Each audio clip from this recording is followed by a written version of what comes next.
Price the Lord.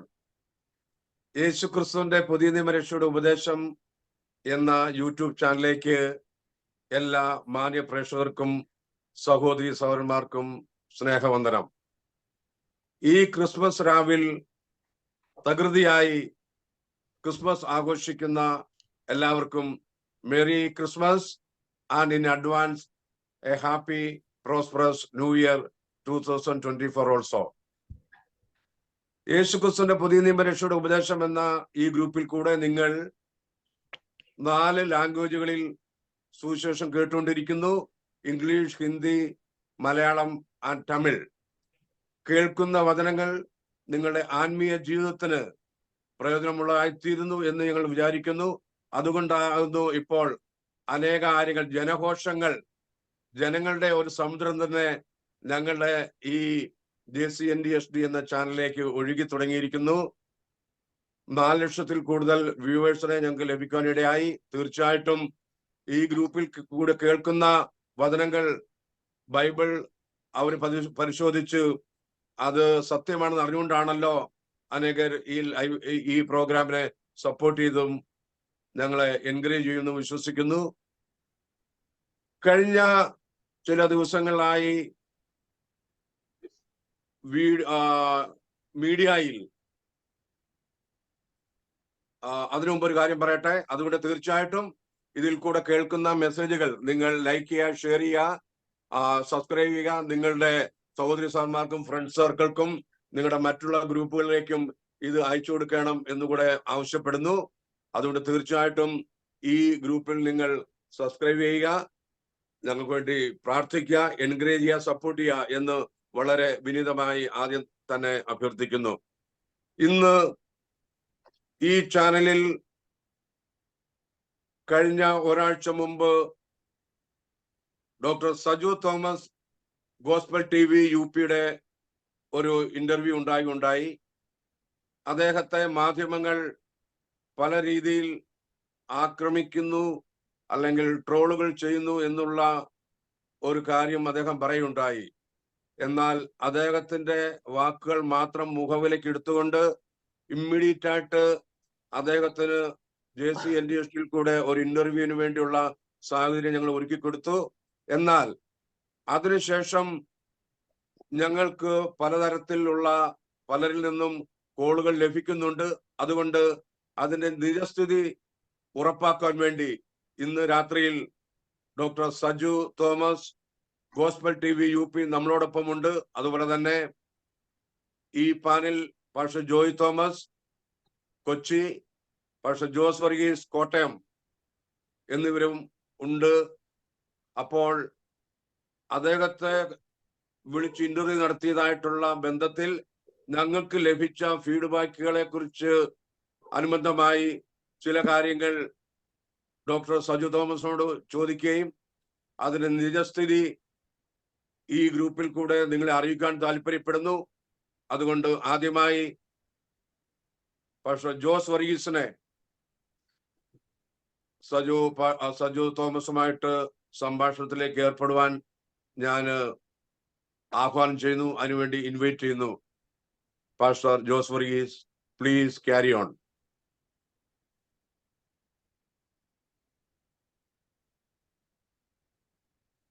Price the Lord. പാനലിൽ സന്നിഹിതരായിരിക്കുന്ന doctor Saju V Thomas, pastor Abrahamkutty PG, pastor Joy Joseph എന്നിവർക്ക് കർത്താവായ യേശുക്രിസ്തുവിന്റെ നാമത്തിലുള്ള സ്നേഹവന്ദനത്തെ അറിയിക്കുന്നു. എബ്രാംകുട്ടി പാസ്റ്റർ സൂചിപ്പിച്ചതുപോലെ കഴിഞ്ഞ ആഴ്ച ഏതോ ഒരു ദിവസം, എക്സാക്ട്ലി കഴിഞ്ഞ ശനിയാഴ്ചയാണോ എന്ന് എനിക്ക് തോന്നുന്നു, ആണോ നമ്മൾ ഈ വിഷയം ഒരിക്കൽ ഡെക്കപ്പ് ചെയ്തത്? കഴിഞ്ഞ ശനിയാഴ്ചയാണോ ഞായറാഴ്ചയാണോ? കൃത്യമായിട്ട് എനിക്ക് ഓർക്കാൻ പറ്റുന്നില്ല. ഓക്കെ എന്തായാലും ഒരാഴ്ച ആയിട്ടുണ്ടാവും. ജോസ് ബാഷോട് പറയട്ടെ. ഞാൻ വെളിയിലായിരുന്നു. ഒരു സന്ധ്യ ഒരു 6 മണി ആയപ്പോൾ ഞാൻ എന്റെ വണ്ടി പാർക്ക് ചെയ്യുമ്പോഴാണ് ഇദ്ദേഹത്തിന്റെ കോള് വരുന്നത്. അപ്പൊ എന്നോട് പറയുണ്ടായി, എന്നെ പറ്റിയുള്ള വലിയ ട്രോളുകൾ നടന്നുകൊണ്ടിരിക്കുകയാണ് മീഡിയയില്. അപ്പം നിങ്ങളുടെ ഗ്രൂപ്പിൽ വന്ന് അതിന്റെ യഥാർത്ഥമായിട്ടുള്ള കാര്യങ്ങളൊന്ന് സംസാരിക്കാൻ താല്പര്യപ്പെടുന്നു, അതിനുവേണ്ടി ഒരു ലൈവ് അറേഞ്ച് ചെയ്യണമെന്ന് ചെയ്തു. ഞാൻ ഇമ്മീഡിയറ്റ് അദ്ദേഹത്തോട് പറയുണ്ടായി, ഇത് അറേഞ്ച് ചെയ്തത് ഞങ്ങളുടെ സൈമൺ വിൽസൺ ദുബൈയിൽ നിന്നാകുന്നു. അവർ ജനുവരി 2 വരെ അവർ ഫ്രീ അല്ലാന്ന് അറിയിക്കുകയുണ്ടായി. അതുകൊണ്ട് തീർച്ചയായിട്ടും അതിനുശേഷം പറ്റുമെന്ന് പറഞ്ഞപ്പോൾ പറഞ്ഞല്ല, ഇത് ചൂടോടെ ഈ കാര്യങ്ങളൊന്ന് പറയണം, ജനത്തെ അറിയിപ്പിക്കണം എന്ന് പറഞ്ഞു. ഉടനെ ഞാൻ തന്നെ ജോസ് മാഷക്ക് ഫോൺ ചെയ്യുകയുണ്ടായി. പിന്നീട് പാനലിലുള്ള മറ്റവരെയും വിളിക്കുകയും ചെയ്തു. അന്ന് തന്നെ ചെയ്തു.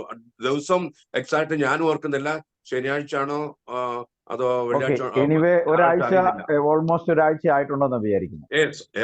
ഞാൻ ഇന്നിങ്ങനെ ഒരു മീറ്റിംഗ് വീണ്ടും നമ്മൾ ഒരുമിച്ച് വരാനുള്ള ചില സാഹചര്യങ്ങളെ വിശദീകരിക്കാനും ചില കാര്യങ്ങൾ ഡോക്ടർ സാജു തോമസിനോട് ചോദിക്കാനും വേണ്ടിയാണ് ഞങ്ങൾ ആഗ്രഹിക്കുന്നത്. കാരണം ഈ മീറ്റിംഗ് പെട്ടെന്ന് ക്രമീകരിച്ചപ്പോൾ ഒരു റെസ്ക്യൂ ഓപ്പറേഷൻ എന്നുള്ള നിലയിലാണ് നമ്മൾ പെട്ടെന്ന് വേഗത്തിൽ ഒരു മീറ്റിംഗ് ക്രമീകരിച്ചത്. പിന്നീടാണ് ഞാൻ ഈ വീഡിയോകൾ കാണുന്നതും എനിക്ക് പിറ്റേ ദിവസം നേരം വിളക്കുമ്പോൾ എടുത്തപ്പോൾ തന്നെ ഒരു 11 മണിക്ക് 12 മണിക്കുള്ളിൽ 3 കോളുകൾ വന്നു. അതിൽ 2 പേര് സ്ത്രീകളായിരുന്നു. 2 പേര് സ്ത്രീകൾ എന്ന് പറഞ്ഞാൽ നമ്മളുടെ JCNDSD-യിൽ നമ്മുടെ കോട്ടയം ചർച്ചിന്റെ ഭാഗമായി ഓൺലൈനിൽ പങ്കെടുക്കുന്ന അടൂരിൽ നിന്നുള്ളൊരു സഹോദരിയും പെരിന്തൽമണ്ണയിൽ നിന്നുള്ളൊരു സഹോദരിയും, പിന്നെ അതിൻ്റെ അടുത്ത ദിവസം പെരുമ്പാവൂരിൽ നിന്നുള്ള സഹോദരനും, പിന്നീട് ദുബായിൽ നിന്നും ഖത്തറിൽ നിന്നും ഒരു ദാനിയൽ വർഗീസും, ഇങ്ങനെ 4 പേര് എന്നെ വിളിച്ചിട്ട് ചോദിച്ചു, JCNDSD-യിൽ 3 പേര് നമ്മുടെ സഭയുടെ ഭാഗമായി പ്രവർത്തിക്കുന്നത് കൊണ്ട് എന്നോട് ചോദിച്ചു, പാസ്റ്ററെ ഈ സാജു വർഗീസിന് നമ്മൾ ഒരു വേദി ഉണ്ടാക്കി കൊടുക്കേണ്ട ആവശ്യം എന്തായിരുന്നു? നമുക്കതിന്റെ ആവശ്യമുണ്ടോ? സാജു തോമസിന് നമുക്കതിന്റെ ആവശ്യം ഉണ്ടായിരുന്നോ? അദ്ദേഹം യേശുക്രിസ്തുവിന്റെ നാമത്തെ ദുഷിച്ചു പറയുന്ന വീഡിയോകൾ ഞങ്ങൾ കണ്ടിട്ടുണ്ട്. അപ്പോൾ ഞങ്ങൾ പറഞ്ഞു, അദ്ദേഹത്തിന് ഒരു ക്രിട്ടിക്കൽ പ്രശ്നം വന്നപ്പോൾ അദ്ദേഹത്തെ ക്രിസ്തുവിന്റെ സ്നേഹത്തിൽ കൈത്താങ്ങാകുക എന്നുള്ള ഒരു കാര്യമാണ്. അദ്ദേഹത്തിനെതിരെ ശക്തമായ ആക്രമണങ്ങൾ നടത്തുമ്പോൾ അദ്ദേഹത്തെ ഒന്ന് സംരക്ഷിക്കണം എന്നുള്ളത് നമ്മോട് ആവശ്യപ്പെട്ടതിന്റെ പ്രകാരമാണ് നമ്മളിത് ചെയ്തത് എന്ന് പറഞ്ഞു. തൊട്ടടുത്ത ദിവസം ഈ ദാനിയൽ വർഗീസ് എന്ന് പറയുന്ന ഒരു ബ്രദർ, ഇദ്ദേഹവും സാജു ബ്രദറിന്റെ വാട്സാപ്പ് ഗ്രൂപ്പിലൂടെയും സൂം മീറ്റിങ്ങിലൂടെയും ഇവർ തമ്മിൽ നിരന്തരമായി ചർച്ചകൾ നടത്തിയിട്ടുള്ള വ്യക്തിയാണ്. അപ്പൊ അദ്ദേഹം പറഞ്ഞു, JCNDSD-യുടെ വീഡിയോകളൊക്കെ ഞാൻ കാണുന്നത്, എൻ്റെ ഏകദൈവ വിശ്വാസത്തിലെ ചില സംശയങ്ങൾ പോലും ദൂരീകരിക്കപ്പെട്ടത് നിങ്ങളുടെ ജോയ് പാസ്റ്റർ സംസാരിച്ചപ്പോഴാണ്. എനിക്ക് യോഹന്നാൻ 1:1 കാര്യങ്ങൾ, ബാക്കിയുള്ള കാര്യങ്ങളെല്ലാം നിങ്ങൾ പറയുന്ന പോലെ ഞാൻ ആ ഏകദൈവത്തിൽ വിശ്വസിക്കുന്നതാണ്. അപ്പൊ ചില കാര്യങ്ങൾ എന്നെ സംശയങ്ങൾ പോലും മാറിയത് നിങ്ങളുടെ ചാനൽ സബ്സ്ക്രൈബ് ചെയ്ത് വീഡിയോ കാണാൻ തുടങ്ങിയതുകൊണ്ടാണ്. അപ്പം എന്തിനു വേണ്ടിയാണ് JCNDSD സാജു തോമസ് എന്ന് പറയുന്ന ആളെ നിങ്ങൾ ഇതിനകത്ത് കൊണ്ടുവന്നത്? എന്താണ് ഞാനിപ്പോ ഓപ്പണായിട്ട് പറയുക, എന്താണ് നിങ്ങളുടെ ഉദ്ദേശം? നിങ്ങൾ എന്തിനാണ് ഇങ്ങനെയുള്ള ആളുകളെ വിളിച്ച് ചെയ്തത്? നിങ്ങളെക്കുറിച്ച് വീഡിയോകൾ ചെയ്തിട്ടുള്ളത് അദ്ദേഹമല്ലേ? അദ്ദേഹം ആ നിലപാട് മാറ്റിയോ? അദ്ദേഹം ഏകദൈവ വിശ്വാസി ആയിട്ടുണ്ടോ? അദ്ദേഹം ഇപ്പോഴും തൃത്വമല്ലേ സംസാരിക്കുന്നത്? നിങ്ങൾ ലാസ്റ്റ് ചെയ്ത വീഡിയോ ഞാൻ കണ്ടു. അതിലും അദ്ദേഹം പറയുന്ന തൃത്വം അദ്ദേഹത്തിന് സംസാരിക്കാൻ കഴിയില്ല. ത്രിയേകത, ഇവൻ ട്രിനിറ്റേറിയൻസിന് ആർക്കും തന്നെ സംസാരിക്കാൻ കഴിയാത്ത ഒരു വിഷയമാണ്. അപ്പൊ എന്തുകൊണ്ട് നിങ്ങൾ അത് ചെയ്തു എന്ന് ചോദിച്ചു. അപ്പോൾ സ്വാഭാവികമായിട്ട് ഞാൻ ചില അന്വേഷണങ്ങൾ നടത്തിയപ്പോൾ ഈ ഡോക്ടർ സാജു തോമസ് നമ്മളോട് പറഞ്ഞത് അദ്ദേഹത്തിന്റെ ഭാര്യ അദ്ദേഹത്തെ ഇട്ടിട്ട് പോയി എന്നൊക്കെ പറഞ്ഞ കാര്യങ്ങൾ ശരിയാണോ എന്നറിയാൻ വേണ്ടി ഞാൻ ഈ 3 ക്രിസ്തീയ വിശ്വാസ സംരക്ഷകരും ട്രൂത്ത് ഫൈറ്റേഴ്സും അവരുടെയും അജി പോളിന്റെയും വീഡിയോകൾ പരിശോധിച്ചു. അതിനുശേഷം ഞാൻ അനിൽകുമാർ അയ്യപ്പനെ വിളിച്ചപ്പോഴും അദ്ദേഹം പറഞ്ഞതെല്ലാം നുണയാണ്, ഞങ്ങളുടെ കൂട്ടത്തിൽ ആരും അദ്ദേഹത്തിന്റെ ഭാര്യ അദ്ദേഹത്തെ ഇട്ടിട്ട് പോയായി പറഞ്ഞിട്ടില്ല. അങ്ങനെ എന്തെങ്കിലും ഉണ്ടെങ്കിൽ, അതിനകത്ത് എന്തെങ്കിലും വസ്തുതയുണ്ടെങ്കിൽ ഞങ്ങളുടെ ഈ ക്ലബ് ഹൗസിലും ഞങ്ങളുടെ ട്രൂത്ത് ഫൈറ്റേഴ്സിന്റെ അതുമായിട്ട് നിരന്തരമായി ബന്ധപ്പെടുന്ന ആളുകളോടും പരസ്യമായി ഒരു വേദിയിൽ വന്ന് ഇങ്ങനെ ഒരു വേദിയിൽ മാപ്പ് പറയാൻ ഞങ്ങൾ തയ്യാറാണ് എന്ന് പറഞ്ഞു. മാത്രമല്ല ഈ വിഷയം അവർ ഡിസ്കസ് ചെയ്യുന്ന ഒരു ക്ലബ് ഹൗസിലും ഞാൻ കയറിയപ്പം ഈ വിഷയം അവരോട് ചർച്ച ചെയ്യുന്നുണ്ട്. ഈ പറയുന്ന കാര്യത്തിൽ നിങ്ങൾ ആരെങ്കിലും, ഞാൻ അറിയാതെ, അനിലാണ് ചോദിക്കുന്നത്, ഇദ്ദേഹത്തിന്റെ ഭാര്യ ഇദ്ദേഹത്തെ ഇട്ടിട്ട് പോയി എന്ന് പറഞ്ഞിട്ടുണ്ടോ? അപ്പൊ അവരെല്ലാവരും ഒരുപോലെ പറയുന്നുണ്ട്, ഞങ്ങൾ ആരും പറഞ്ഞിട്ടില്ല. മാത്രമല്ല അനിൽ പറയുന്നു, എൻ്റെ ഭാര്യയ്ക്കും, ഞാൻ വിചാരിക്കും നിങ്ങളുടെയും ഭാര്യമാർക്കും നമ്മളൊരു തെറ്റ് ചെയ്ത് കഴിഞ്ഞാൽ അപ്പൊ തന്നെ തിരുത്ത്, അത് പറയരുത് എന്ന് പറയുന്ന ഒരു സ്വഭാവം അവർക്കുണ്ട്. എൻ്റെ ഭാര്യയാണെങ്കിൽ ഇങ്ങനെയുള്ള ഒരു സന്ദർഭം വരുമ്പം അവിടെ ഇരിക്കുന്ന അടുത്ത വ്യക്തിയെ വ്യക്തിപരമായ പരിചയം ഉണ്ടെങ്കിൽ അപ്പൊ തന്നെ പറയും അനിൽ അത് ചെയ്ത് ശരിയായില്ല. അല്ലെങ്കിൽ ആ വ്യക്തിയായിട്ട് വലിയ അടുപ്പമില്ലെങ്കിൽ അദ്ദേഹം പോയി കഴിഞ്ഞാൽ ഉടനെ എന്നോട് പറയാറുണ്ട്, അനിൽ പറഞ്ഞ തെറ്റാണ്, തിരുത്തണമെന്ന് പറയാറുണ്ട്. അത്രയും സ്വാതന്ത്ര്യം ഞങ്ങളുടെ ഭാര്യമാർക്ക് ഞാൻ കൊടുത്തിട്ടുണ്ട്. അപ്പോ തെറ്റ് എന്തെങ്കിലും ഉണ്ടെങ്കിൽ ഇങ്ങനെ സംസാരിക്കുന്നത് നിങ്ങളുടെ കൂട്ടത്തിലോ എൻ്റെ കൂട്ടത്തിലോ ആരെങ്കിലും ഇങ്ങനെ സംസാരിച്ചിട്ടുണ്ടോ എന്ന് ചോദിച്ചപ്പോൾ അവർ ഒരുപോലെ പറഞ്ഞു, നമ്മൾ ആരും അദ്ദേഹത്തെ വ്യക്തിപരമായി ഒന്നും പറഞ്ഞിട്ടില്ല. അപ്പോൾ എനിക്ക് വളരെ ഈ 4 കോളുകളും പിന്നെ ഞാൻ കണ്ട വീഡിയോകളും പിന്നെ ഈ അനിലുമായിട്ട് സംസാരിച്ച സ്ഥലത്ത് ഇതിന്റെ അടിസ്ഥാനത്തിലും എന്നെ സംബന്ധിച്ചിടത്തോളം എനിക്ക് പിന്നീട് പലരും അയച്ചു തന്ന വീഡിയോ ക്ലിപ്പുകളും ഓഡിയോ ക്ലിപ്പുകളും നമ്മൾ കേട്ടപ്പോൾ JCNDSD-യിൽ സാജു തോമസ് എന്ന് പറയുന്ന ഈ ദേവദാസിനെ വിളിച്ച് നമ്മളൊരു വീഡിയോ ചെയ്തത് JCNDSD ചെയ്യാൻ ചെയ്യേണ്ടാത്ത ഒരു കാര്യമായിരുന്നു.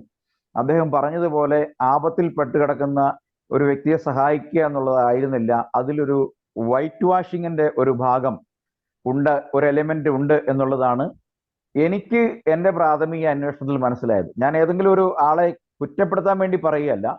നമ്മളും നമ്മുടെ മെയിൻ ഒബ്ജക്റ്റീവ് കർത്താവായ യേശുക്രിസ്തുവിനെ ഉയർത്തുക, യേശുക്രിസ്തു നാമത്തിലുള്ള സ്നാനത്തെ പ്രസംഗിക്കുക, യഥാർത്ഥ അപ്പസ്തോലിക ഉപദേശപ്രകാരമുള്ള 1-ാം നൂറ്റാണ്ടിലെ സഭയുടെ ഈ കാലഘട്ടത്തിലെ ഒരു മോഡലായി പ്രവർത്തിക്കുക.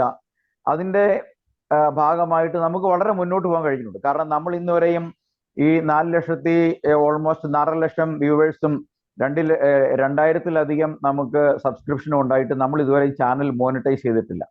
മാത്രമല്ല നമ്മൾ ചാനൽ മോണിറ്റൈസ് ചെയ്ത് അതിൽ നിന്ന് പണം വേണ്ട എന്ന് നമ്മളുടെ പ്രഖ്യാപിത കാര്യമാണ്. നമ്മൾക്ക് സാമ്പത്തിക ബുദ്ധിമുട്ടുകളുണ്ടെങ്കിലും നമ്മൾ സുവിശേഷത്തിന് വേണ്ടി ഈ ചാനലിൽ നമ്മൾ ഓരോരുത്തരും അവരുടെ അധ്വാനത്തിന് സമയത്തിന് ശേഷം സമയം കിട്ടുന്നത് ഉണ്ടാക്കി നമ്മളൊരു പ്ലാറ്റ്ഫോമിൽ വന്നുകൊണ്ട് ഏക ദൈവത്തെയും അപ്പസ്തോലിക ഉപദേശത്തെയും യേശുക്രിസ്തുവിന്റെ നാമത്തിലുള്ള സ്നാനത്തെയും യഥാർത്ഥമായ സഭയുടെ ഉപദേശത്തെയും പ്രസംഗിക്കുന്ന നമുക്ക് മറ്റൊരു കാര്യത്തിലും മറ്റൊരു വിഷയത്തിലേക്കും ഇടപെടേണ്ടതില്ല എന്നുള്ളൊരു കാര്യമാണ് എൻ്റെ അഭിപ്രായം. ഇത് വിൽസനും സൈമണും ഇന്നിവിടെ സന്നിഹിതരല്ലാത്തതുകൊണ്ടും നമ്മൾ പ്രായം കൊണ്ട് സീനിയർ ആയ ആളുകൾ നമ്മൾ 3 പേരും ഇവിടെ ഉള്ളതുകൊണ്ടും ഈ കാര്യത്തിൽ ഞാൻ ഈ പറഞ്ഞ കാര്യത്തിന്റെ മേലിൽ ഡോക്ടർ സാജു തോമസിന് ഇതിന്റെ മറ്റെന്തെങ്കിലും കാര്യം കൂടെ ബോധിപ്പിക്കാനുണ്ടോ?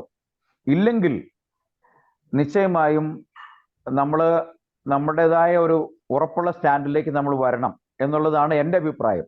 ഇത് ഡോക്ടർ സാജു തോമസ് അദ്ദേഹത്തിന്റെ ഭാഗത്തിൽ എന്തെങ്കിലും ശരിയായ എവിഡൻസോടുകൂടി തെളിയിക്കാനുണ്ടെങ്കിൽ അദ്ദേഹം കൊണ്ടുവരട്ടെ. നമ്മൾ കേട്ടതും നമ്മളോട് ആളുകൾ സംസാരിച്ചതും അതിനും അപ്പുറമായ ചില സത്യങ്ങൾ അദ്ദേഹത്തിന്റെ ഭാഗത്തുണ്ടെങ്കിൽ നിശ്ചയമായും ആ സത്യങ്ങൾ പറയാൻ അദ്ദേഹത്തിന്റെ അവസരം കൊടുക്കുക എന്നുകൂടിയാണ് ഇതിന്റെ ഉദ്ദേശം. അല്ലാത്ത പക്ഷം നമ്മൾ സംസാരിച്ചതിന് ശേഷം എൻ്റെ ഒരു അഭിപ്രായം പറയുകയാണ്, JCNDSD ഒരു പബ്ലിക് അപ്പോളജി നടത്തണം. നമ്മൾ ഇന്ന കാര്യത്തിൽ നമ്മൾ ചെയ്ത കാര്യം, കാര്യങ്ങളെ സംബന്ധിച്ച് വേണ്ടത്ര അറിവില്ലാത്തത് ചെയ്തതാണ്. അതുകൊണ്ട് നമ്മൾ അന്ന് വരെ ചെയ്തുള്ള കാര്യങ്ങൾ നമ്മൾ പിൻവലിക്കുന്നു, നമ്മൾ അന്നത്തെ കാര്യങ്ങളെ ഡിസോൺ ചെയ്യുന്നു എന്ന് പറയണം എന്നുള്ളതാണ് എൻ്റെ അഭിപ്രായം. പിന്നെ എന്നേക്കാൾ ഈ കർത്താവിൻ്റെ ശുശ്രൂഷയിൽ എന്നേക്കാൾ പ്രായം ചെന്നവരും വർഷങ്ങൾ എന്നേക്കാൾ കൂടുതൽ സീനിയോറിറ്റി ഉള്ള ദേവദാസന്മാർ ഇരിക്കെ അങ്ങനെ ഒരു പ്രഖ്യാപനം എൻ്റെ ഒരു സജഷനായി മാത്രം ഞാൻ പറയാൻ ആഗ്രഹിക്കുന്നുള്ളൂ. മറ്റുള്ള മറ്റു കാര്യങ്ങളൊന്നും ഇനി ഇപ്പോൾ ഈ ഒരു ഘട്ടത്തിൽ എനിക്ക് പറയാനില്ല. ഞാൻ നിങ്ങൾ സംസാരിക്കാൻ വേണ്ടി നിങ്ങൾക്ക് സമയങ്ങൾ വിട്ടുതരിക. ഓഫ് കോഴ്സ് മോഡറേറ്റ് ചെയ്യുന്ന ദേവദാസൻ ഇത് കാര്യങ്ങൾ ചോദിക്കുകയോ സംസാരിക്കുകയോ ചെയ്യാം എന്നുള്ളതാണ് എൻ്റെ അഭിപ്രായം. ഓക്കെ, താങ്ക് യു പാസ്റ്റർ ജോസോറിയസ് ഫോർ യുവർ കമന്റ്സിന് നന്ദി. തീർച്ചയായിട്ടും ഈ ഡോക്ടർ സജു തോമസിനെ പബ്ലിക് ട്രോൾ ചെയ്യുമ്പോഴും പിന്നെ പരിഹസിക്കുമ്പോഴും അദ്ദേഹത്തെ സപ്പോർട്ട് ചെയ്തത് ആദ്യമായിട്ട് പാസ്റ്റർ ജോയ് ജോസഫ് ആണ് കൊച്ചിയിലെ. അദ്ദേഹം തന്നെ പറയുണ്ടായി, ഈ പല ആരോപണങ്ങളും ആക്ഷേപങ്ങളും കേട്ടപ്പോൾ ആദ്യമായി JCNDSD-യിലെ ജോയ് ജോസഫ് ആണ് അതിനൊരു സഹായമായിട്ട് ഒരു പോസിറ്റിവിറ്റിയോടെ പറയുണ്ടായി. അതുകൊണ്ട് തീർച്ചയായിട്ടും പാസ്റ്റർ ജോയ് ജോസഫിന് എന്തെങ്കിലും ആ വിഷയത്തെ കുറിച്ച് സംസാരിക്കാം എന്ന് ഞാൻ അഭിപ്രായപ്പെടുന്നു.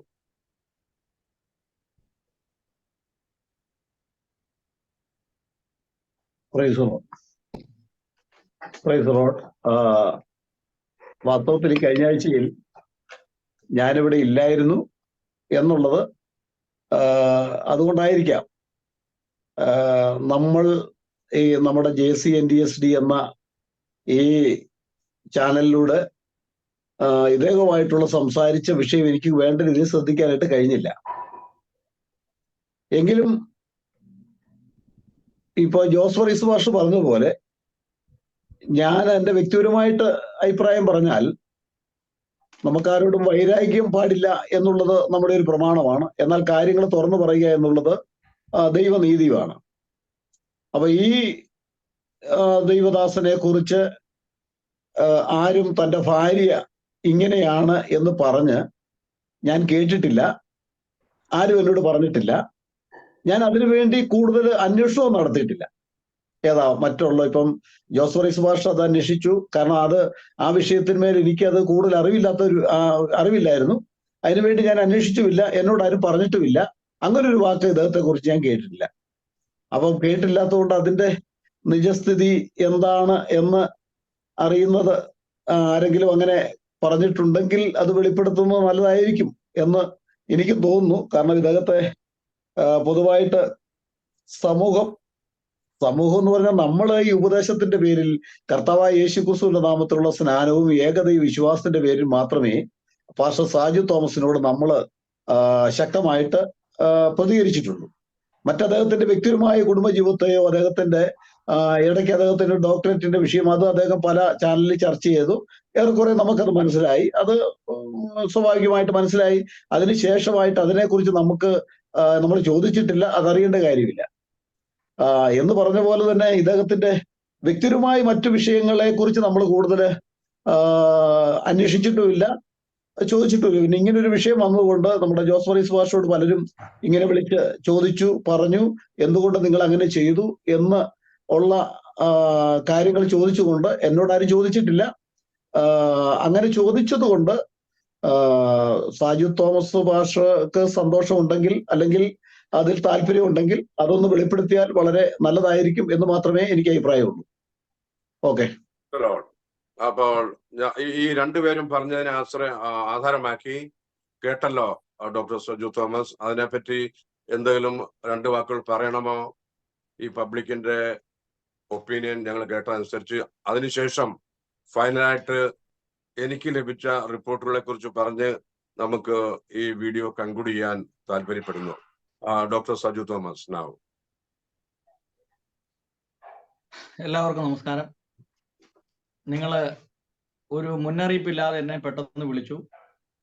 ഒരു സൂം മീറ്റിംഗ് അറേഞ്ച്മെന്റ് ചെയ്തിട്ടുണ്ട്, കയറി വരാൻ പറഞ്ഞു.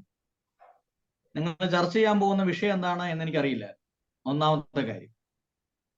അപ്പോൾ നിങ്ങൾ എന്നെ വിളിച്ചു, അതിന്റെ ഒരു മാന്യതയ്ക്ക്, ഒരു മര്യാദയ്ക്ക് ഞാൻ നിങ്ങളുടെ ചാനലിൽ കയറി പോകും.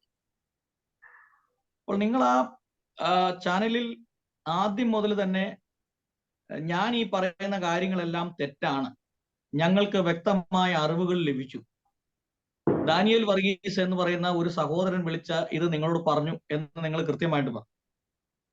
അപ്പോൾ നിങ്ങൾ ഒരു രീതി വരെ നിങ്ങളുടെ ഒരു പബ്ലിക് ഫിഗർ, നിങ്ങൾ പബ്ലിക്കിനെ നിങ്ങൾ സന്തോഷിപ്പിക്കാൻ വേണ്ടി ഉള്ള ഒരു ശ്രമമാണ്. എനിക്ക് ദാനിയേൽ വർഗീസിനെ അറിയാം, അദ്ദേഹം ഞങ്ങളുടെ ഗ്രൂപ്പിൽ വളരെ ശക്തമായി ചർച്ചയിൽ ഉണ്ടായിരുന്ന ആളാണ്.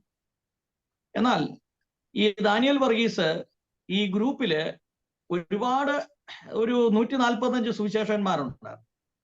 പല ആളുകളും ഇദ്ദേഹത്തെ ഗ്രൂപ്പിൽ നിന്ന് ഒഴിവാക്കണമെന്ന് സ്ഥിരമായിട്ട് പറഞ്ഞിട്ടും അദ്ദേഹം പറയുന്ന കുറെ ആശയങ്ങൾ നമുക്ക് പഠിക്കാനുണ്ട് എന്ന് മനസ്സിലാക്കിക്കൊണ്ട് ഞാൻ അദ്ദേഹത്തെ ഒഴിവാക്കാതിരുന്ന. പക്ഷെ ഇദ്ദേഹം പരസ്യമായിട്ട്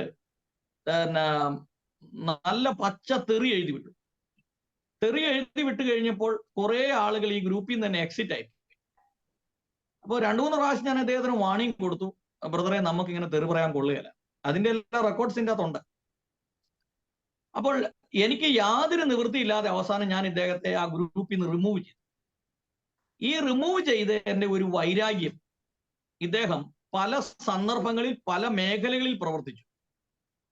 ഇദ്ദേഹം പല ആളുകളെ കൊണ്ട് അദ്ദേഹം എനിക്കെതിരെ ആക്രമണങ്ങൾ അയച്ചുവിട്ടു. അപ്പോൾ ഈ ദാനിയേൽ വർഗീസ് ആരാണ് എന്ന് നിങ്ങൾക്ക് അറിയണമെങ്കിൽ ഞാൻ അതിന്റെ കൃത്യമായ സ്ക്രീൻഷോട്ടുകളും അദ്ദേഹം പറഞ്ഞ ചീത്തയും തെറിയും എല്ലാം കൂടെ ഞാൻ നിങ്ങൾക്ക് വാട്സപ്പ് ചെയ്ത് തരാം. അന്നേരമാണ് നിങ്ങൾക്ക് അത് മനസ്സിലാവുകയുള്ളൂ. അപ്പോ നിങ്ങൾ ഈ പറഞ്ഞ ഒരു കാര്യം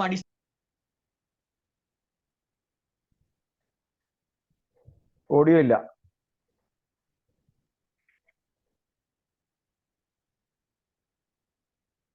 ഓഡിയോ മ്യൂട്ടാണ്, വീഡിയോയും മ്യൂട്ടാണ്.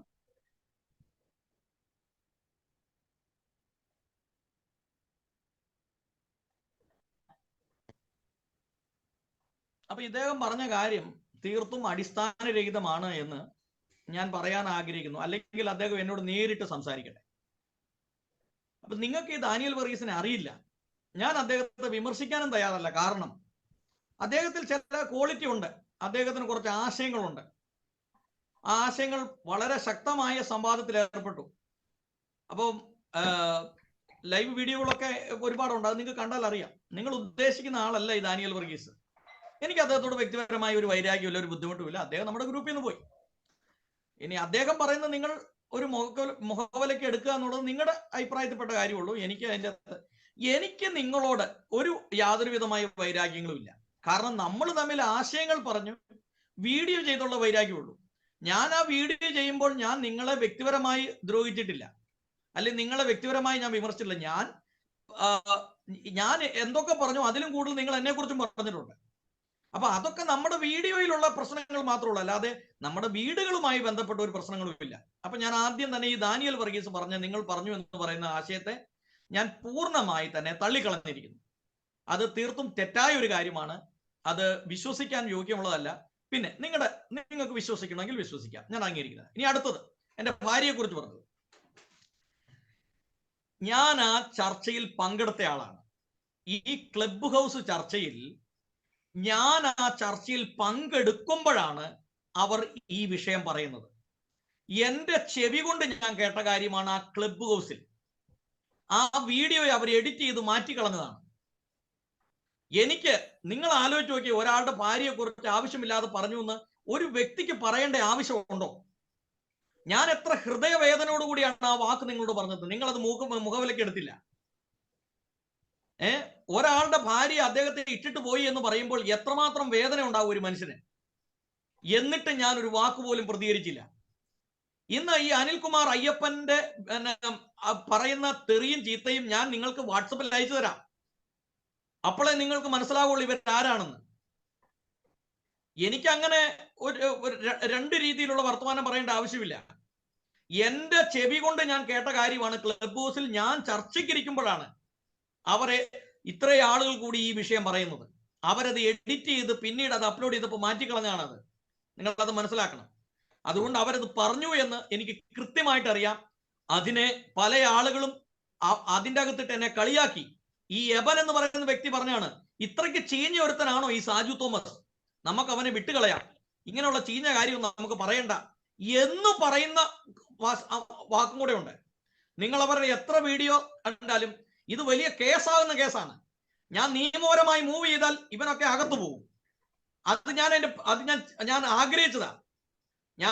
എന്റെ ഭാര്യയുടെ അമ്മയെ കൊണ്ട് ഞാൻ കേസ് കൊടുക്കാൻ ഞാൻ പദ്ധതി ഇട്ടതാ. പക്ഷെ പിന്നെ ഞാൻ ഓർത്ത് നമുക്ക് തന്നെ നാണക്കേടാണല്ലോ എന്ന് ഓർത്ത് ഞാനിത് പറഞ്ഞില്ല. ഇത് ഞാൻ അങ്ങനെ കൊടുത്തിരുന്നെങ്കിൽ ഇന്ന് നിങ്ങൾ എന്നെ വിശ്വസിക്കുമായിരുന്നു. ഇതവർ പറഞ്ഞ സംഭവമാണ്. ഇനി അനിൽകുമാർ അയ്യപ്പൻ അല്ല ആര് വന്ന് പറഞ്ഞെന്ന് പറഞ്ഞു. ഇത് ഇവര് കൃത്യമായി പറഞ്ഞ കാര്യമാണ്. എനിക്ക് കൃത്യമായി അറിയാം. അതും കഴിഞ്ഞ് അവര് വിട്ട മെസ്സേജുകളുണ്ട്, അതെല്ലാം ഞാൻ സ്ക്രീൻഷോട്ട് എടുത്ത് വെച്ചിട്ടുണ്ട്. അതുകൊണ്ട് ഈ പറഞ്ഞ കാര്യത്തിൽ ഞാൻ ഉറച്ചു നിൽക്കുകയാണ്. ഇത് പബ്ലിക് കേൾക്കാൻ വേണ്ടിയാണ് പറഞ്ഞത്. നിങ്ങൾ ആദ്യം പറഞ്ഞു ഞങ്ങൾക്ക് തിരുത്താനുള്ളത് ഞങ്ങൾക്ക് തിരുത്തണം. നിങ്ങൾക്ക് തിരുത്തിക്കോ, എന്നെ ഇതൊന്നും ബാധിക്കുന്ന വിഷയമില്ല. ഞാൻ ഒറ്റയ്ക്കല്ല നിൽക്കുന്നത്. പിന്നെ നിങ്ങൾ എന്നെ സപ്പോർട്ട് ചെയ്തത് കൊണ്ട് എന്നെ സംബന്ധിച്ചിടത്തോളം ആ സമയത്ത് നിങ്ങൾ എൻ്റെ ഒരു പ്രശ്നം നിങ്ങൾ കേട്ടു. ആ ഒരു വിഷയം മാത്രമേ ഞാനുമായിട്ട് ബന്ധപ്പെട്ടുള്ളൂ. അല്ലാതെ ഇനി വരുന്ന എൻ്റെ എല്ലാ പ്രശ്നങ്ങളും എന്നെ സപ്പോർട്ട് ചെയ്യാൻ നിങ്ങൾക്ക് സാധിക്കില്ല. കാരണം അത്രയും വലിയ പ്രശ്നമാണ് ഞാൻ ഫേസ് ചെയ്തുകൊണ്ടിരിക്കുന്നത്. ഇന്നലെ തന്നെ 3.5 മണിക്കൂറാണ് എനിക്കെതിരെ എൻ്റെ അപ്പനെ വിളിച്ചത് അവര്. മനസ്സിലായോ? പക്ഷെ അത്രയും വലിയൊരു പ്രശ്നം ഞാൻ ഇവിടെ ഫേസ് ചെയ്തുകൊണ്ടിരിക്കുകയാണ്. അപ്പൊ അതിന്റെ ഇടയ്ക്ക് ഞാൻ ഈ പറഞ്ഞ ആശയങ്ങൾ ഇപ്പൊ നിങ്ങളെ 3 പേര് വിളിച്ചു, 4 പേര് വിളിച്ചു. ബ്രദറെ, ഞാൻ പറയുന്നത് നമ്മൾ ഒരു വീഡിയോ ചെയ്യുമ്പോൾ പബ്ലിക് എന്താണ് കാണുന്നത്? ഞാൻ യേശു നാമക്കാർക്കെതിരെ സംസാരിച്ചു, അതല്ലേ കേൾക്കുന്നേ? അപ്പോൾ നിങ്ങളുടെ കൂട്ടത്തിൽ നിൽക്കുന്ന ആളുകൾ സ്വാഭാവികമായിട്ട് എനിക്ക് എതിരാവും. പക്ഷെ ഞാൻ ഉപദേശപരമായി നിങ്ങളോട് സംസാരിക്കുന്നു എന്ന് ഓർത്തുകൊണ്ട് നമ്മൾ തമ്മിൽ മനസ്സുകൊണ്ട് വൈരാഗ്യമില്ല. നിങ്ങൾ നിങ്ങളുടെ ആശയം പറഞ്ഞു, ഞാൻ എൻ്റെ ആശയം പറഞ്ഞു. ആ ആശയം പബ്ലിക്കാണ് തീരുമാനിക്കേണ്ടത് ശരിയോ തെറ്റോ എന്നോ. വിജയവും തോൽവിയല്ല ഇതിൻ്റെ അകത്ത് പ്രശ്നം എന്ന് പറഞ്ഞു. അല്ലാതെ എനിക്ക് നിങ്ങളോട് ആ വിഷയവുമായിട്ട് ബന്ധപ്പെട്ട് ഒരു വൈരാഗ്യമില്ല. ഇപ്പൊ ഈ JCNDSയുടെ എത്ര സഹോദരന്മാര് കേൾക്കുന്നുണ്ടെങ്കിലും എനിക്ക് നിങ്ങളോട് വ്യക്തിപരമായി യാതൊരു വിധമായ ബുദ്ധിമുട്ടോ പ്രയാസങ്ങളോ ഒന്നുമില്ല. പക്ഷെ ഞാൻ ഒരു പെന്തിക്കോസുകാരനായി നിൽക്കുമ്പോൾ ഞാനത് പറഞ്ഞു. പിന്നെ ട്രിനിറ്റിയെ കുറിച്ച് പറഞ്ഞു. ഞാൻ ചോദിക്കട്ടെ, ഈ ട്രിനിറ്റിയെ കുറിച്ച് ഞാൻ പറഞ്ഞു പറഞ്ഞാൽ ഞാൻ ആ ഒരു വിഷയം തയ്യാറാക്കിക്കൊണ്ടല്ല അവിടെ ചെന്നത്. എന്നോട് അദ്ദേഹം ഈ കോന്നി വിവാദവുമായി ബന്ധപ്പെട്ടുള്ള കാര്യങ്ങൾ സംസാരിക്കാൻ പറഞ്ഞാണ് എന്നെ വിളിച്ചത്, അല്ല ട്രിനിറ്റി പറയാനല്ല. അദ്ദേഹം എന്നെ ഒരു ട്രാപ്പിലാക്കാൻ ശ്രമിച്ചതാണ്. മനസ്സിലാവുന്നുണ്ടോ? അപ്പൊ ഞാൻ അനുഭവിക്കുന്ന ഒരു പ്രശ്നം 2 ആഴ്ചയായിട്ട് ഞാൻ അനുഭവിക്കുന്ന ഒരു മാനസിക വിഷമം നിങ്ങൾക്കാണ് വരുന്നതെങ്കിൽ നിങ്ങൾക്ക് അതിന്റെ ബുദ്ധിമുട്ട് മനസ്സിലാവും. ഇത് എന്റെ ചെവി കൊണ്ട് ക്ലബ് ഹൗസിൽ ഞാൻ ഇരിക്കുമ്പോൾ ഇവർ സംസാരിച്ച കാര്യമാണ്. അതിന് എനിക്ക് വേറെ ആരുടെയും തെളിവുകൾ വേണ്ട. അവരത് എഡിറ്റ് ചെയ്ത് മാറ്റിയതായിരിക്കും. എനിക്ക് അത് വേറെ ആരുടെയും ഇനി അവർ വിട്ട മെസ്സേജുകളുടെ എല്ലാം സ്ക്രീൻഷോട്ട് എൻ്റെ ഇരിപ്പുണ്ട്. അവരത് ഡിലീറ്റ് ചെയ്യുമെന്ന് കണ്ടുകൊണ്ട് ഞാനത് സ്ക്രീൻഷോട്ട് എടുത്ത് വെച്ചിട്ടുണ്ട്. മനസ്സിലായോ? അപ്പൊ ഇത് വലിയ പ്രശ്നമാവുന്നവർക്ക് മനസ്സിലായത് കൊണ്ടാണ് ഇപ്പൊ അവർ തടി തപ്പുന്നത്. ഇത്രയേ ഉള്ളൂ എനിക്ക് ഇതിൻ്റെ അകത്ത് പറയാനായിട്ടുള്ളത്. പിന്നെ ഇപ്പൊ നിങ്ങൾ എന്നോട് 2 ചോദ്യങ്ങൾ ചോദിച്ചു. ആ 2 ചോദ്യത്തിന് ഞാൻ മറുപടി പറഞ്ഞു. അതിൽ കൂടുതൽ എനിക്ക് എന്താണ് ഇതിന്റെ മറുപടി പറയാനുള്ളത്? ഇനി നിങ്ങൾക്ക് വിശ്വസിക്കാം, അപ്പോ ഇതിനകത്ത് ഞാൻ പറയുന്ന ഒരു കാര്യം, ഡോക്ടർ സാജു തോമസ് പറഞ്ഞു നമ്മൾ തമ്മിൽ ആശയപരമായ പ്രശ്നം മാത്രമേ ഉള്ളൂ, ഉപദേശ സംബന്ധമായ വിഷയമേ നമ്മൾ തമ്മിലുള്ളൂ. മാത്രമല്ല ഞങ്ങൾ ഈ ഉപദേശത്തിന് പുറത്ത് JCNDSD ഒരു വീഡിയോയും നാളിതുവരെ ചെയ്തിട്ടില്ല. കർഷകരുടെ ആത്മഹത്യയോ മുഖ്യമന്ത്രിയുടെ സ്വഭാവത്തെക്കുറിച്ചോ അല്ലെങ്കിൽ നാട്ടിലുള്ള പാസ്റ്റർമാരെ ഇന്റർവ്യൂ ചെയ്യാനോ അങ്ങനെയുള്ള കാര്യങ്ങൾ, ആളുകൾ തമ്മിൽ ഭിന്നത ഉണ്ടാക്കുന്ന ഒരു വിഷയവും ഞങ്ങൾ എടുത്തിട്ടില്ലാത്തതുകൊണ്ട് ഞങ്ങൾക്ക് പബ്ലിക്കിൽ നിന്ന് ഒരു പ്രശ്നവുമില്ല. ഞങ്ങളെ സംബന്ധിച്ച് ഞങ്ങൾ പഴി കേൾക്കപ്പെടുന്നത് കർത്താവിന്റെ നാമത്തിലായതുകൊണ്ട് ആരും ഞങ്ങൾക്കെതിരെ ഒരു കേസ് കൊടുക്കാൻ പോകത്തില്ല. എൻ്റെ അഭിപ്രായത്തിൽ ഡോക്ടർ സാജു തോമസ് കർത്താവ് ഏൽപ്പിച്ചിട്ടുള്ള ജോലി കൂടാതെ വേറെ പല ജോലിയും ചെയ്ത് അതിന്റെ ഭാഗമായിട്ട് കിട്ടിയതാണ് ആ പ്രശ്നങ്ങളൊക്കെ. അപ്പോൾ ആ പ്രശ്നങ്ങളുടെ പേരിൽ താങ്കൾ അനുഭവിക്കുന്ന 2-3 ആഴ്ചയായി കേൾക്കുന്നത് എല്ലാത്തിൻ്റെയും സ്വന്തമായിട്ട് ഒരു ഒരു ഒരു തിരിഞ്ഞു നോക്കി, സ്വന്തത്തിലേക്ക് തിരിഞ്ഞു നോക്കി കഴിഞ്ഞു കഴിഞ്ഞാൽ അതിന്റെ പലതിൻ്റെയും ഉറവിടം സാജു ബ്രദർ ആവശ്യമില്ലാത്ത പല കാര്യങ്ങളും എടുക്കാൻ പോയതും ആവശ്യമില്ലാത്ത കാര്യങ്ങൾ ഇടപെട്ടതുകൊണ്ടും ആയിരിക്കും. കാരണം ആ കോന്നി വിഷയത്തിലും അവിടെ പോയി സംസാരിച്ച പാസ്റ്റർമാർക്ക് കഴിവില്ല, ഞാനായിരുന്നെങ്കിൽ ഉത്തരം പറഞ്ഞേനെ എന്ന് തുടങ്ങിയിടത്താണല്ലോ, അവിടെ ഒരു ശകല ഈഗോ വർക്കൗട്ട് ചെയ്തിടത്താണല്ലോ പാസ്റ്ററെ വിളിച്ച് അവർ ഇന്റർവ്യൂ ചെയ്യുകയും പാസ്റ്റർക്ക് ആ പല കാര്യങ്ങൾക്ക് ഉത്തരം പറയാൻ കഴിയാതെ വന്നു. എന്നെ വിളിച്ച് തയ്യാറെടുപ്പില്ലാതെയാണ് ഞാൻ വന്നതെന്ന് പറയേണ്ടിയൊക്കെ വന്നത്. പിന്നീട് അത് ഡെവലപ്പ് ചെയ്തിട്ടാണല്ലോ സോഷ്യൽ മീഡിയ പ്ലാറ്റ്ഫോമുകളിലേക്കും ക്ലബ് ഹൗസിലേക്കും എല്ലാം ഇത് ചർച്ചയായിട്ട് പോയത്. അപ്പൊ എൻ്റെ ഒരു അഭിപ്രായത്തിൽ നമ്മൾ ചെയ്തത് ജോ ഹോഗയ സോ ഹോഗയ. നമ്മൾക്ക് സുവിശേഷം വിട്ട് ഒരാളെയും നമ്മുടെ ചാനലുകളിൽ പ്രൊമോട്ട് ചെയ്യേണ്ട. രോഗികളോ മറ്റവരൊക്കെ ഉണ്ടെങ്കിൽ അവരെ സപ്പോർട്ട് ചെയ്യാനുള്ള കാര്യങ്ങൾ നമുക്ക് വേണമെങ്കിൽ ആലോചിച്ച് ചെയ്യാം. പക്ഷേ ഉപദേശ സംബന്ധമായി യേശുക്രിസ്തുവിന്റെ നാമത്തെയോ യഥാർത്ഥ ഏക സത്യതയോ വിശ്വാസത്തെയോ അപ്പസ്തോലന്മാരുടെ ഉപദേശത്തെയോ 1-ാം നൂറ്റാണ്ടിലെ ചർച്ചിന്റെ പാറ്റേണിനെയോ അംഗീകരിക്കാത്ത യാതൊരാളുമായും ഉള്ള ഭൗതികമായ അവരുടെ പ്രശ്നങ്ങളിൽ അവരുണ്ടാക്കിയ വിഷയങ്ങളിൽ ഇടപെടാൻ പാടില്ല എന്നാണ് എൻ്റെ അഭിപ്രായം. ഇത് JCNDSന്റെ അഭിപ്രായമല്ല, ജോസ് വർഗീസ് എന്ന വ്യക്തിയുടെ അഭിപ്രായമാണ്. അപ്പോൾ പ്രശ്നങ്ങൾ പലതുണ്ട്, പല കാര്യങ്ങളൊക്കെ ഉണ്ടായി, പല ഒരു ദേവദാസൻ പറയാൻ പാടില്ലാത്ത കാര്യങ്ങളൊക്കെ പറയുമ്പോൾ സ്വാഭാവികമായിട്ടും ആത്മീകരെന്ന് പറയുന്ന അനാത്മീകരുണ്ടല്ലോ. അതായത് അവർ പറയും, തായ്ക്കൊണ്ടയുടെ കാര്യം പറയുമ്പോൾ അവർ ചോദിക്കും, എന്തിനാണ് ദേവദാസന്മാര് ഭൗതികമായ മനുഷ്യന്റെ കഴിവിലും ബുദ്ധിയിലും കായിക ശേഷിയിലും ആശ്രയിക്കുന്നത് എന്നൊക്കെ ചോദ്യങ്ങൾ വരും. അപ്പൊ ഇത്തരം ചോദ്യങ്ങളൊക്കെ ഉണ്ടായി. ഈ കാര്യങ്ങൾ എത്രത്തോളം ഡെവലപ്പ് ആയതിൽ സ്വന്തം മനസാക്ഷിയുടെ മുമ്പിൽ ദൈവസേനയിൽ ഇരുന്ന് കഴിഞ്ഞാൽ എനിക്ക് തോന്നുന്ന ഡോക്ടർ സാജു തോമസിന് ഉത്തരം കിട്ടും. ഇതിന്റെ എല്ലാ കാരണങ്ങളും ഒരു എക്സ്റ്റന്റ് വരെയും ബ്രദറിന്റെ സ്വന്തം. ഒരു മിനിറ്റ് എനിക്ക് 10:30 ഒരു മീറ്റിംഗ് ഉണ്ട്, അതിന്റെ ഒരു ലിങ്ക് വന്നിട്ടുണ്ട്. ഞാൻ പറഞ്ഞു, ബ്രദറെ ഞാൻ എന്ത് ചെയ്യുന്നു, എന്ത് ചെയ്യാതിരിക്കുന്നു, ഞാൻ പറയട്ടെ, നിങ്ങൾ എന്ത് ചെയ്യുന്നു, നിങ്ങൾ എന്ത് ചെയ്യാതിരിക്കുന്നു, അതൊക്കെ ഓരോരുത്തരുടെ വ്യക്തിപരമായ കാര്യത്തിൽപ്പെട്ടയാണ്. ഇപ്പൊ ഞാനൊരു പൂർണ്ണ സുവിശേഷകനല്ല. ഞാൻ ഇവിടെ ഒരു സ്കൂൾ നടത്തുന്ന വ്യക്തിയാണ്. എനിക്ക് ഇന്ന് തന്നെ 3 ദിവസമായിട്ട് ഇവിടെ തായ്ക്കൊണ്ടോ ചാമ്പ്യൻഷിപ്പ് നടക്കുകയാണ്. അപ്പം ഇന്ന് 10 ജില്ലയിൽ നിന്നുള്ള കുട്ടികൾ വന്നു. ആ പരിപാടി എല്ലാം കഴിഞ്ഞിട്ടാണ് ഞാനിവിടെ വന്നിരിക്കുന്നത്. അപ്പൊ എന്റെ ഒരു ഐഡിയ അല്ല നിങ്ങളുടെ ഒരു ചിന്താഗതി എന്ന് പറഞ്ഞു. മനസ്സിലായോ? നിങ്ങൾക്ക് നിങ്ങളുടെ ചാനലിൽ എന്നെ ഇന്റർവ്യൂ ചെയ്തത് ഒരു ബുദ്ധിമുട്ടായി തോന്നിയെങ്കിൽ നിങ്ങൾക്ക് അത് ഡിലീറ്റ് ചെയ്യാം. അത് നിങ്ങളുടെ അധികാരത്തിൽപ്പെട്ട കാര്യമാണ്. ഡിലീറ്റ് ചെയ്യുന്നില്ല, ഞങ്ങൾ അത് ഒരു പബ്ലിക് അപ്പോളജി നടത്താൻ പോവാ.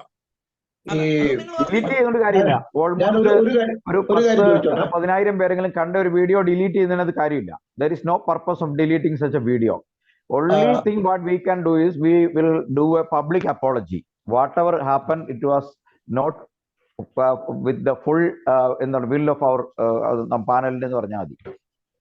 ഞാൻ ഒരു കാര്യം ചോദിച്ചോട്ടെ സാജു പാർഷോട് ഒരു കാര്യം ചോദിച്ചോട്ടെ. ഇതിനിടയ്ക്ക് സാജു തോമസ് പാർഷ പറഞ്ഞ ഒരു വ്യക്തിയുടെ പേര്, ഒരു ഹെവൻ എന്ന് പറഞ്ഞ ഒരു വ്യക്തിയുടെ പേര് പറഞ്ഞിരുന്നു.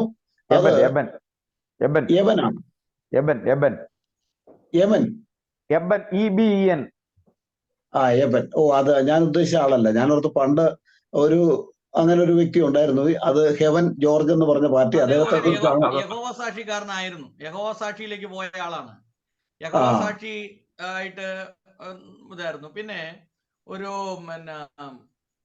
കുരുവിള കുളഞ്ഞിക്കൊമ്പൻ, കുരുവിള കുളഞ്ഞിക്കൊമ്പിൽ സാമുവേൽ എന്ന് പറയുന്ന ഒരു വ്യക്തിയുടെ കൂടെ കണ്ടായിരുന്നു അദ്ദേഹം. ഡൽഹി ബേസ് ചെയ്തിട്ടാണ്. കുരുവിള കുളഞ്ഞിക്കൊമ്പൻ എന്ന ഒരു വ്യക്തിയുടെ കൂടെയായിരുന്നു.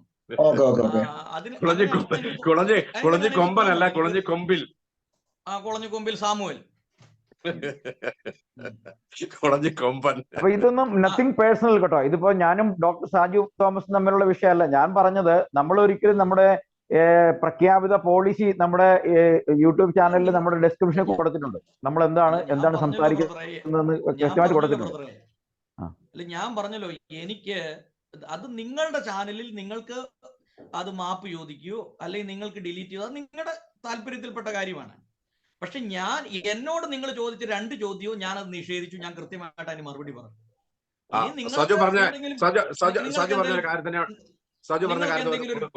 ഞാൻ ചോദിക്കട്ടെ, നിങ്ങൾക്ക് എന്തെങ്കിലും ഒരു ഭീഷണി വന്നിട്ടുണ്ടാവാം, അല്ലെങ്കിൽ നിങ്ങളെ ആരെങ്കിലും വിളിച്ച് ഭീഷണിപ്പെടുത്തിയിട്ടുണ്ടാവാം. അതായിരിക്കും നിങ്ങളത് ഒരു ഭീഷണിയില്ല. പക്ഷെ എന്തിനു വേണ്ടി നമ്മളിത് ചെയ്തു, നമുക്കതിന്റെ ആവശ്യം ഉണ്ടായിരുന്നോ എന്ന് ചോദിച്ചു നമ്മളുടെ വെൽവിഷേഴ്സ്.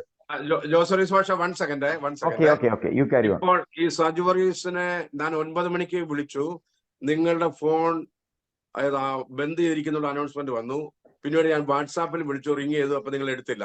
പിന്നെ മെസ്സേജ് അയച്ചു. അതിനുശേഷമാണ് ഞാൻ ലിങ്ക് അയച്ചത്. അപ്പം നിങ്ങൾ എന്നെ ഇമ്മീഡിയറ്റ് ആയിട്ട് ഒരു ഷോർട്ട് നോട്ട്സിലാണ് വിളിച്ചെന്ന് പറഞ്ഞ പോലെ തന്നെ ആകുന്നു. അതൊരു ആരോപണത്തോടു കൂടി തന്നെയാണ് സജു ബ്രദർ എൻട്രി ചെയ്തത്. ഇപ്പോൾ അങ്ങനെയെങ്കിൽ അന്നത്തെ ദിവസം എന്നെ വിളിക്കുമ്പോൾ ഞാൻ വെളിയിൽ നിന്ന് വന്ന് കാർ സ്റ്റാർട്ടാക്കി പാർക്ക് ചെയ്തതിന് മുമ്പാണ് നിങ്ങളുടെ കോൾ വന്നത്. ഇമ്മീഡിയറ്റ് നമുക്കിത് പെട്ടെന്ന് ചെയ്യണമെന്ന് പറഞ്ഞപ്പോൾ അത് പെട്ടെന്ന് ഞാൻ ശിരസാഭിച്ചുകൊണ്ട് എല്ലാവരെയും അറിയിച്ചു, ഉടനെ ചെയ്തു. അപ്പോൾ അതുപോലെയുള്ള ഒരു ഷോർട്ട് നോട്ട്സ് പറയാനൊന്നും അങ്ങനെയല്ല. ഓരോരോ കാര്യങ്ങൾ ഓരോരോ സമയത്ത് നമ്മൾ ചെയ്യണമല്ലോ. എന്നോട് സജു എന്ന് പറയുണ്ടായി, നമുക്ക് ചൂടോടുകൂടി ഇതങ്ങ് ചെയ്യണം എന്ന് പറയുണ്ടായപ്പോൾ ഞാൻ എല്ലാം വിളിച്ചു.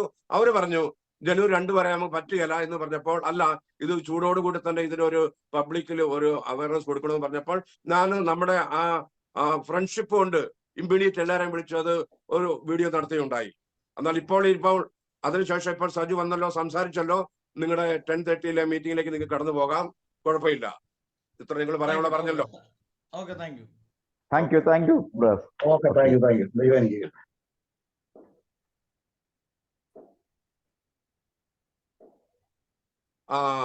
ജോസറീസ് മാഷേ, അപ്പോൾ ഇനി ക്ലിയർ ആയിട്ട് അദ്ദേഹം സംസാരിച്ചു കേട്ടല്ലോ, അതുകൊണ്ടല്ലോ റെക്കോർഡ് ഉണ്ടല്ലോ. ഇനിയിപ്പോ ക്ലിയർ ആയിട്ട് നമ്മുടെ ഒരു സ്റ്റാൻഡും ഇദ്ദേഹത്തെ കുറിച്ചുള്ളതും ഇനി അല്പമായിട്ട് എന്തെങ്കിലും പറയണം താല്പര്യമുണ്ടോ, അതോ ഞാൻ എന്തെങ്കിലും പറയണോ? തീർച്ചയായിട്ടും ഞാൻ പറയാം. അതിനുശേഷം പാസ്റ്റർ ഡിക്ലെയർ ചെയ്താൽ മതി.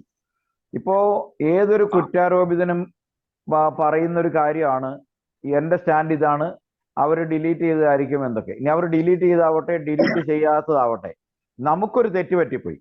നമ്മൾ നമ്മുടെ ചാനലിൽ വാട്സാപ്പ് ഗ്രൂപ്പിലും നമ്മുടെ ഡെസ്ക്രിപ്ഷനിൽ നമ്മൾ ആരാണ് എന്താണെന്ന് എഴുതി കൊടുത്തിട്ടുണ്ട്.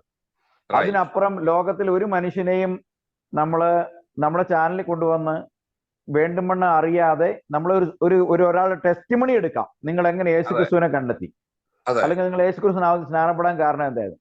ഇത് ഓരോരുത്തരുടെ ബാക്ക്ഗ്രൗണ്ട് അറിയാവുന്ന ഒരാളെയും നമ്മൾ ഇനി നമ്മുടെ വേദിയിൽ കൊണ്ടുവരാൻ പാടില്ല. ഇതെന്റെ അഭിപ്രായം. ഇദ്ദേഹത്തിന്റെ ബാക്ക്ഗ്രൗണ്ട് നമുക്കറിയാം. ഇദ്ദേഹം സ്റ്റിൽ യേശുക്രിസ്തുവിന്റെ നാമത്തെ അംഗീകരിക്കുന്ന ആളല്ല, ഏകദൈവത്തെയും അംഗീകരിക്കുന്ന ആളല്ല. അദ്ദേഹത്തിന്റെ ഒരു ആവശ്യം വന്നപ്പോൾ നമ്മുടെ തോളെ ചാടിക്കേറി നമ്മൾ എടുത്ത് വേതാളത്തെ പോലെ എടുത്തുകൊണ്ട് പോകുന്നു.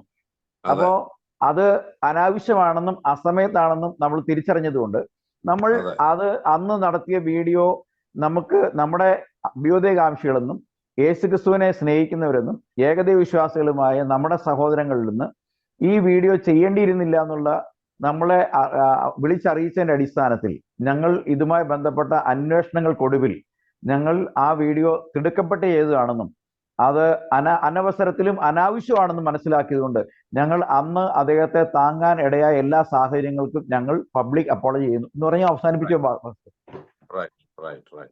കഴിഞ്ഞോ പക്ഷേ? കഴിഞ്ഞു. ഓക്കെ. ഈ ലൈവ് ശ്രവിക്കുന്ന എല്ലാ മാന്യ സഹോദരി സഹോദരന്മാർക്കും ഞങ്ങളുടെ ഒരു പ്രാവശ്യം കൂടെ സ്നേഹം നന്ദി അറിയിക്കുന്നു. Doctor Saju Thomas gospel TV UP എന്നുള്ള ഒരു വ്യക്തി ഒരാഴ്ച മുമ്പ് ഒരു ഈവനിങ്ങില് തകൃതിയായി എന്നെ ഫോൺ വിളിച്ചു പറയുണ്ടായി, അദ്ദേഹത്തിനെ പബ്ലിക്കായിട്ട് ട്രോൾ ചെയ്യുന്നു, കളിയാക്കുന്നു. അപ്പൊ അതിൽ നിന്ന് ഒരു സത്യാവസ്ഥ ജനങ്ങളെ അറിയിക്കുവാൻ നിങ്ങളുടെ ചാനൽ എനിക്ക് സംസാരിക്കണമെന്ന് പറഞ്ഞു.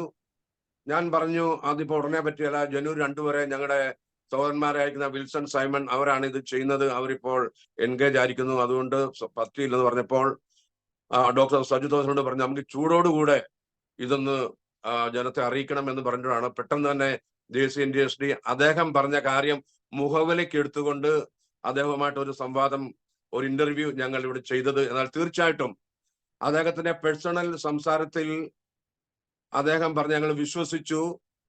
ഞങ്ങൾ JCNDയുടെ അഡ്മിൻ അങ്ങ് ദുബൈയില്, ബോംബെയില്, കൊച്ചിയില്, കൊല്ലത്ത്, എറണാകുളത്ത്, കോട്ടയം എന്നിങ്ങനെയുള്ള സ്ഥലങ്ങളിൽ വിശ്വസിക്കുന്നുണ്ട്. ഞങ്ങൾ ഒരു ദൈവവിശ്വാസികളായതുകൊണ്ടും ഒരുവൻ പറയുന്നത് അത് സത്യവാസ ആയിരിക്കും എന്ന് ഞങ്ങൾ വിചാരിച്ചുകൊണ്ട് ഞങ്ങൾ സത്യവാദികളും യേശുക്രിസ്തുവിനെ കുറിച്ച് മാത്രം പറയുന്നവരും ആയതുകൊണ്ട് അദ്ദേഹത്തിന് ഒരു ചാൻസ് കൊടുത്തു. എന്നാൽ അദ്ദേഹത്തിന്റെ കുറ്റങ്ങളെ മറ്റുള്ള ഒരാൾ വന്നിരിക്കുന്ന ലൈനിൽ വന്നല്ലോ ഇപ്പം, അദ്ദേഹത്തിന്റെ കുറ്റങ്ങളെ കവർ ചെയ്യാൻ വേണ്ടി JCNDSD എന്നുള്ള പ്ലാറ്റ്ഫോം അദ്ദേഹം ഉപയോഗിക്കുകയും ഞങ്ങൾക്ക് യാതൊരു വിധത്തിലും അതിന്റെ ബാക്ക്ഗ്രൗണ്ട് അറിയാത്തത് കൊണ്ട് അദ്ദേഹം പറഞ്ഞ കാര്യങ്ങളെല്ലാം ഒരുവനെ സപ്പോർട്ട് ചെയ്യണം എന്നുള്ള ഒരു വ്യവസ്ഥ ബൈബിളിൽ ഉള്ളത് കൊണ്ട് ഞങ്ങൾ അങ്ങനെ ചെയ്തു. എന്നാൽ തീർച്ചയായിട്ടും അദ്ദേഹം പറഞ്ഞ കാര്യങ്ങൾ സത്യാവസ്ഥ ഉള്ളത് കൊണ്ടാണ് അനേകര് പാസ്റ്റർ ജോസ് വർഗീസിനെ വിളിച്ചു പറഞ്ഞു അദ്ദേഹത്തെ ഒരിക്കലും JCNDSD പ്ലാറ്റ്ഫോമിൽ കൊണ്ടുവരാൻ പാടില്ലാത്തായിരുന്നു. മാത്രമല്ല എന്നോടും പലരും അമേരിക്കയിൽ നിന്നും ഗൾഫിൽ നിന്നും നാട്ടിൽ നിന്ന് വിളിച്ചു, നിങ്ങളുടെ JCNDSD ഗ്രൂപ്പ് എന്ന് പറയുന്നത് അത് അപ്പോസ്തലന്മാർ പ്രസ്താവിക്കുന്ന അതേ സത്യങ്ങൾ വിളിച്ചുന്ന ഗ്രൂപ്പിൽ ഈ തൃത്വ ബന്ധുക്കോസുകാരനായ ഈ തൃത്വവാദിയെ നിങ്ങൾക്കെതിരായി സംസാരിച്ച ഇദ്ദേഹത്തിന് എന്തിന് നിങ്ങൾ ചാൻസ് കൊടുത്തു എന്ന് പറഞ്ഞു ഞങ്ങൾ എന്നെ ശാസിക്കുകയുണ്ടായി. അതുകൊണ്ട് കേൾവിക്കാരറിയുന്നത് പോലെ ഞങ്ങൾ ഈ സുവിശേഷത്തിന് വിപരീതമായി പ്രൈവറ്റ് ആയിട്ടോ മറ്റുള്ള മേഖലകളിൽ സംസാരിക്കുന്ന ഒരു വിഷയങ്ങളിലും ഞങ്ങൾ തൽപരരല്ല, ഞങ്ങൾക്ക് ഇൻട്രസ്റ്റ് ഇല്ല. ഞങ്ങളോ അപ്പോസ്തലന്മാർ പറയുന്ന പോലെ ക്രൂശിക്കപ്പെട്ട ക്രിസ്തുവിനെ പ്രസംഗിക്കുന്നു. ഞങ്ങളുടെ സുവിശേഷത്തിൽ ഒരുവൻ രക്ഷിക്കപ്പെടണം, സ്നാനപ്പെടണം, ദൈവസഭയോട് ചേരണം. ഇതാണ് ഞങ്ങളുടെ മെയിൻ ഉപദേശങ്ങൾ നിങ്ങൾ കേട്ടുകൊണ്ടിരിക്കുന്നത്. അതുകൊണ്ടാണല്ലോ ജനസമുദ്രമായിട്ട് ഒഴുകിക്കൊണ്ടിരിക്കുകയാണ് ഇപ്പൊ ഞങ്ങളുടെ ഗ്രൂപ്പിലേക്ക് അനേകര് സത്യം പറയാൻ വേണ്ടി ഒഴുകിക്കൊണ്ടിരിക്കുക. ഒരു എന്താ പറയുന്നത്, ഒരു നദി ഒഴുകുന്നത് പോലെ JCNDSഡിലേക്ക് ആളുകൾ ഒഴുകിക്കൊണ്ടിരിക്കുന്നു സത്യങ്ങൾ കേൾക്കുവാൻ. അതുകൊണ്ട് തീർച്ചയായിട്ടും ഇദ്ദേഹത്തെ പറ്റി ഒരു സ്റ്റഡി നടത്താതെ ഇദ്ദേഹത്തിന്റെ വായിൽ കൂടി വന്ന അതേ വാചകങ്ങൾ മാത്രം മനസ്സിലാക്കി സത്യം എന്ന് മനസ്സിലാക്കി ഞങ്ങൾ അദ്ദേഹത്തെ കുറിച്ച് സപ്പോർട്ട് ചെയ്ത എല്ലാ കാര്യങ്ങളും ഈ വീഡിയോ മുഖാന്തരമായി ഞങ്ങൾ പിൻവലിക്കുന്നു. JCNDSഡിലെ കേൾവിക്കാർക്ക് അത് മുഖാന്തരമായി ഞങ്ങളിൽ അർപ്പിച്ച വിശ്വാസം കേട് പറ്റാതിരിക്കാൻ വേണ്ടി ഞങ്ങൾ തീർച്ചയായിട്ടും ഇദ്ദേഹവുമായി നടത്തിയ ആ ഇന്റർവ്യൂ ഞങ്ങൾ നിങ്ങളോട് അപ്പോളജി ചോദിക്കുന്നു. We are asking our apology for giving a chance to doctor Saju Thomas in our JCNDSD live channel. ഇത് പറയുമ്പോൾ തന്നെ അദ്ദേഹവുമായിട്ട് പേഴ്സണലി ഞങ്ങൾക്ക് യാതൊരു പ്രശ്നവുമില്ല. ഞങ്ങൾ അദ്ദേഹത്തിന്റെ പ്രശ്നങ്ങൾ അറിയുവാനോ മറ്റുള്ള കാര്യങ്ങൾ അറിയുവാനോ ആരുടെയും ഞങ്ങൾ ആഗ്രഹിക്കുന്നവരല്ല. ഞങ്ങളുടെ ഒരൊറ്റ എയിമാണ്, ഞങ്ങൾക്ക് ജീവിക്കുന്നതിനായ യേശു ക്രിസ്തുവിനെ കുറിച്ച് പറയണം. അവനാണ് രക്ഷകൻ, അവൻ മാത്രമാണ് ദൈവം, അവന്റെ നാമത്തിൽ മാത്രമേ പാപമോചനമുള്ളൂ. ആ യേശു നാമത്തിലെ സ്ഥാനത്തിന് മാത്രമേ ഒരുവന്റെ പാപങ്ങൾ കളയാൻ സാധിക്കുള്ളൂ, ഒരുവന്റെ പാപങ്ങൾ മോചിക്കുക ചെയ്യുകയുള്ളൂ എന്നുള്ള ഈ മെസ്സേജാണ് JCNDSD കൂടെ ഞങ്ങൾ അറിയിച്ചുകൊണ്ടിരിക്കുന്നത്. പിന്നെ അദ്ദേഹം പറഞ്ഞ ഒരു കാര്യം കൂടെ പറയാൻ നിങ്ങൾ കേൾക്കണമേ. അദ്ദേഹം പറഞ്ഞു, ലോകത്തിൽ ഇതുവരെ ആരും തൃത്വം തെളിയിച്ചിട്ടില്ല. അദ്ദേഹം പലരുടെയും വീഡിയോകൾ കണ്ടു, അവരാരും തൃത്വം തെളിയിച്ചിട്ടില്ല എന്ന് അദ്ദേഹം പറഞ്ഞു. മാത്രമല്ല അദ്ദേഹവും പറഞ്ഞു അദ്ദേഹത്തിനും തൃത്വം തെളിയിക്കാൻ സാധ്യമല്ല, പറ്റുകയില്ലെന്ന് പറഞ്ഞു. അങ്ങനെയെങ്കിൽ കേൾവിക്കാരായിരിക്കുന്ന നിങ്ങൾ മനസ്സിലാക്കുക, തൃത്വത്തിനെതിരായിട്ട് ഞങ്ങൾ സംസാരിക്കുന്ന അത് എത്രയോ സത്യപരമായിട്ടുള്ള അവസ്ഥയാണ്. ഒരു പ്രാവശ്യം കൂടെ ഞങ്ങൾ ഈ വീഡിയോയിൽ കൂടി ഇപ്പോൾ നിങ്ങളോട് ചോദിക്കാണ്, തൃത്വം തെളിയിക്കാൻ ഈ യൂണിവേഴ്സിൽ ആർക്കെങ്കിലും ധൈര്യമുണ്ടെങ്കിൽ JCNDSD ചാനലിൽ വരിക, അത് തെളിയിക്കാനുള്ള അവസരം നിങ്ങൾക്കുണ്ടാകും. പിതാവിന്റെയും പുത്രന്റെയും പരിശുദ്ധാത്മാവിന്റെ നാമത്തിൽ നടന്ന ഒരു സ്നാനം ബൈബിൾ കൂടെ തെളിയിക്കാൻ ആർക്കെങ്കിലും സാധിച്ചാൽ അങ്ങനെയുള്ളവരെയും ഞങ്ങൾ വെല്ലുവിളിക്കുന്നു. നിങ്ങൾക്ക് അതിന് സ്വാതന്ത്ര്യമുണ്ട്. എന്താണ് ഇത് പറയാൻ കാര്യം? എല്ലാവരും അറിയുന്നത് പോലെ, സജു തോമസും പറഞ്ഞതുപോലെ, ഇദ്ദേഹം കോട്ട് ചെയ്തൊരു വ്യക്തിയാണ് അനിൽ കൊടിത്തോട്ടം. ആ അനിൽ കൊടിത്തോട്ടം ഷാർജയിലെ ഒരു മെസ്സേജിൽ പറയുണ്ടായി, തൃത്വം ആരും തെളിയിച്ചിട്ടില്ല, ഇനി ആർക്കും തെളിയിക്കാൻ പറ്റുകയെന്ന് പറയുന്ന ഒരു വീഡിയോ ഇതിനുശേഷം നിങ്ങൾക്ക് കാണാം. ആ സാക്ഷ്യവൽക്കരണം ക്രൈസ്തവ സകലമായ മഹാനിയോഗത്തിന്റെ ഭാഗമാണ്. ആ മഹാനിയോഗമാകട്ടെ ഉൽപ്പത്തി മുതൽ ആരംഭിക്കുന്നതാണ്. ഒരു ദൈവം സകലത്തെയും സൃഷ്ടിച്ചു. ഒരു മാതാപിതാക്കൾ ആദം ഹവ്വമാർ, പ്രപഞ്ചം മുഴുവൻ അവരുടെ മക്കൾ, പ്രപഞ്ചമാസകലമുള്ള മനുഷ്യരെ അങ്ങനെയും ഒരു സൂര്യന് കീഴെ ബൃഹത്തായ ഒരു ഭൂമിയിൽ ഈ മനോഹര പ്രപഞ്ചത്തിന്റെ സൃഷ്ടാവായി ഒരേ ഒരുവൻ. ആ സൃഷ്ടാവ് ജഡധാരണം ചെയ്തു വന്ന അത്ഭുത സംഭവം കർത്താവായ യേശുക്രിസ്തുവിന്റെ തിരുപ്പിറവി. അവിടുന്ന് മരിച്ചടക്കപ്പെട്ട് മൂന്നാം നാൾ ഉയർത്തെഴുന്നേറ്റ് വീണ്ടും ഒരു രാജ്യസ്ഥാപനത്തിൽ ഇഹത്തിലെത്തും എന്നതാണ് സുവിശേഷത്തിന്റെ സാരാംശം. അതേ ഒരു കാര്യം പറഞ്ഞു, ഞാൻ തൃത്വം തെളിയിച്ചില്ല. ഞാനെന്നല്ല, ലോകത്താരും തൃത്വം തെളിയിച്ചിട്ടില്ല. ലോകത്താരും ദൈവം ഉണ്ടെന്ന് തെളിയിച്ചിട്ടില്ല.